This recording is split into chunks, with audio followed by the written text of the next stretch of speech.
Welcome to Chillin' 101. We hope this video helps. In this video, I will explain how to make hard candy with sugar and water. Making hard candy is a fun and rewarding process that requires just a few basic ingredients and tools. We'll start by gathering our sugar and water, which are the stars of this sweet treat.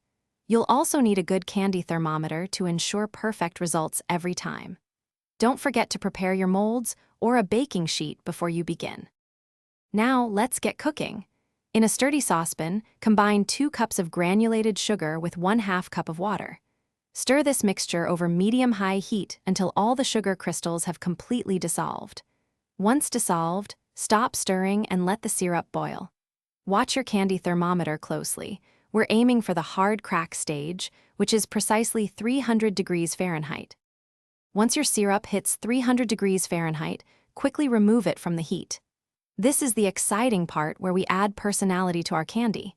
Carefully stir in about 1 teaspoon of your favorite flavoring extract, like cherry or peppermint. Then, for a pop of color, add a few drops of food coloring.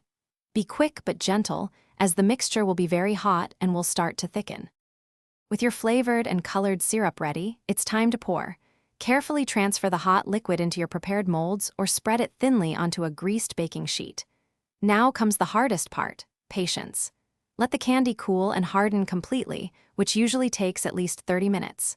Once firm, you can easily break it into delightful pieces or pop them out of your molds. Enjoy your homemade hard candy. Thanks for watching. Consider subscribing if we helped you.